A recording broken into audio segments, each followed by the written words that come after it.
आता रात्रीचे 10:30 वाजलेत आणि आत्ताच तरी पण 15 मिनिटं झालं मी वाशीवरनं जाऊन आलोय आणि आता आम्ही ही व्हिडिओ ना रेंडमली शूट करतोय। आता व्हिडिओ कोणत्या टॉपिकवरती आहे सांगायचं तुम्हाला प्रश्नच नाही पडत, कारण टायटलवरनं तुम्हाला समजलंच असेल। तर ही घटना ना उरणमध्ये झालेली आहे। ॲक्च्युली दुपारी माझ्या गुगलवरती जेव्हा आपण बघा हे करतो ते हेडलाईन्स येतात, तर माझ्या स्क्रीनवरती आलेली आणि मी दोघी तिघींचे स्टेटस पण चेक केले, तर मी वाचला ॲक्च्युली आणि मी ते स्क्रीनशॉट काढून पटकन शेअर केला। म्हणजे मी जास्त एवढं घेतलंच नाही सिरियसली की काय झालंय।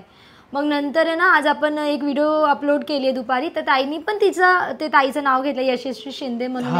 दादा तुम्हाला माहिती पडला का? तर मग मी यूट्यूबवरती सर्च केला आणि न्यूज चॅनलवरती बघितला, तर आम्हाला तेव्हा माहिती पडलाय की एवढी घाणेरडी म्हणजे कोण कसा करू शकते। खरंच एवढं म्हणजे ना वाईट वाटला जेव्हा मी ती बघत होते की ती फक्त आणि फक्त 22 वर्षाची होती आणि म्हणजे तिची जी हत्या केली ना ते म्हणजे असे तुकडे तुकडे पार्ट्स करून, म्हणजे काय बोलायला पण ना मला एकदम इमोशनल होते मी, कारण एक मुलगी तिच्या आई बाबाला कसं वाटत असेल ते समजू शकता तुम्ही। एक ॲज अ पॅरेंट जर मी बघायला गेले तर खूप वाईट वाटला की अशा घटना आपण होतात आणि मला वाटतं की ना हे पहिल्यांदा असं मुंबई किंवा नवी मुंबईमध्ये झालं। उरणमध्ये राहतोय, उरणमध्ये ना मी हा जो केस बघते ना हा मी पहिल्यांदा ऐकतोय का असं झालंय। आणि याच्या अगोदर पण आता 1 महिना पण असं झालं ते गोष्टीला, बेलापूरमध्ये पण असं झालं। अक्षया म्हात्रे ताई ते पण आम्ही ऍक्च्युली माहिती पडलेलं आम्हाला ते खूप लेट माहिती पडला होता, पण आम्ही बोलणार होतो। पण कसं आहे त्यावेळी जर आम्ही बोललो असतो ना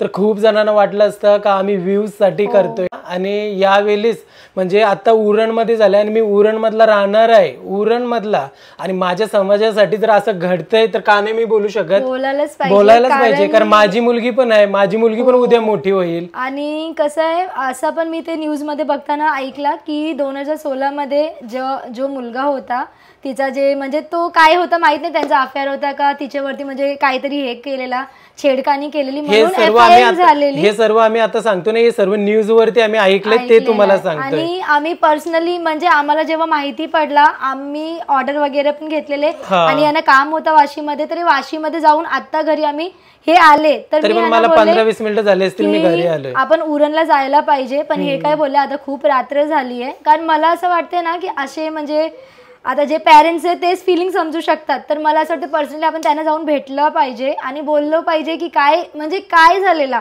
आणि एवढं झालं तर झालंय, जो कोण मुलगा आहे तो त्याचं जर माहिती आहे तुम्हाला तर पोलिसही तर मला माहिती काहीच तुम्हाला वाटते काय करतील? पोलीस तर काहीच नाही करणार मी सांगतोय, कारण ते कसं असतं माहिती आहे ना, ज्यांनी काय केलंय ना कांड, असे तुम्ही कितीतरी स्टोऱ्या ऐकल्या असणार, कितीतरी तुम्ही अशा केसेस बघितल्या असणार। जास्तीत जास्त काय होणार, जास्तीत जास्त त्याला जेलमध्ये टाकणार, जेलमध्ये टाकल्यावरती काय 3-4 महिने त्याला सजा होणार, मग नंतर बेलवरती तो बाहेर निघणार। म्हणजे काय एक तो म्हणजे बोलताय ना राक्षसासारखा तो एका मुलीची हत्या करतोय, मग नंतर त्याला जेलमध्ये टाकतात, 3 महिन्यानंतर बाहेर येतोय आणि तो बिंदास जिंदगी त्याची जगत असतोय। फायदा काय? दुसरे मुलं बघून हे क्राईम करायला हे करतात की काय जरी मी केला असं काही कांड जरी केला तर काहीच होणार नाही, 2 ते 3 महिने आतमध्ये राहणार आणि बाहेर येणार मग परत काही ना काही कांड। विचार करण्यासारखी गोष्ट आहे या ज्या आता असं जो घडलाय ना ही घटना, ही सेम घटना ना क्राईम पेट्रोलला आम्ही बघायचो का असं प्रेम होतं, प्रेमामध्ये असं केलं, तिला घेऊन गेला, मग नंतर तिच्यावरती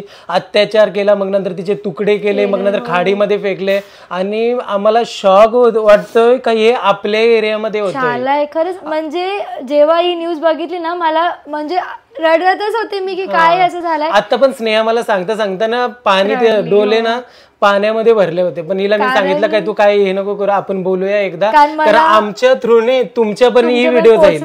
जर तुम्हाला माहित नसेल तर तुम्हाला सुद्धा माहित होईल आणि तिला न्याय देण्यासाठी तुम्ही सुद्धा पुढे होणार। तर प्लीज जर तुम्ही ही व्हिडिओ बघत असणार, जर तुम्हाला माहित नसेल तर असं उरणमध्ये झालंय तर तुम्ही पण पुढे या, कॅन्डल विंडल घेऊन काहीच होणार नाही, तिथे डायरेक्टली आपल्याला जाऊनच हे सर्व करावं लागेल। आता आम्ही कसं झालं माहितीये का, जेवढे पण आपले उरण किंवा नवी मुंबई मधले युट्यूब क्रिएटर आहे प्रत्येकाने त्यांचे पेरेंट्सला, तिचे ताईचे पेरेंट्सला भेटले पाहिजे आणि ह्या टॉपिक वरती जास्त म्हणजे पर्सनली बोलायला पाहिजे की काय करायचं आहे। कारण कसं आहे ना, जर तो मुलाला काहीच केला नाही ना तर तो आरामात फ्रीली फिरेल आणि त्याच्या बरोबर उरणमध्ये जास्त जे लोक असं प्रेम प्रकरण करून असं करतात ते जास्त बोलतात ना काय बोलतात त्यांची हिंमत वाढेल की म्हणजे नाही करत ना ते पण करत राहतील असेच.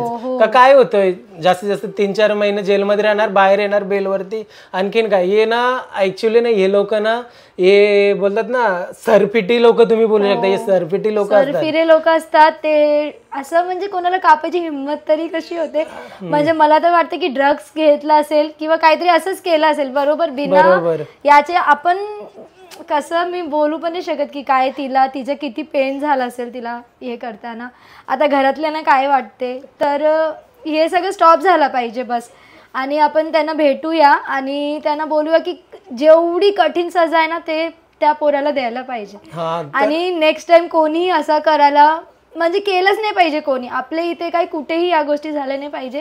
कारण घरातले आई बाबांनाच माहिती आहे की मुली जर गमावली आहे आणि ते अशी झाली आहे तर ती हत्या खूप वाईट झालंय खरं. जे एकदम जे कठीण सजा असते ते पोराला द्यायला हे करा, पोलिसांकडे हे करा, आम्ही पण तुमच्या सोबत आहोत, पण त्याला सजा झालीच पाहिजे. कारण तो पोलीस स्टेशन मध्ये असून ना त्याला काहीच नाही होणार. तुम्ही हे लक्षात ठेवा 100%. मी पण सांगतो काहीच नाही होणार. तर आपल्या समाजाच्या लोकांना, आगरी कोळी समाज आणि इतर सुद्धा समाज आहे, त्याही पण आम्हाला असं वाटतंय का तुम्ही पण पुढे व्हा आणि आपण म्हणजे एक कम्युनिटी आहोत बरोबर ना.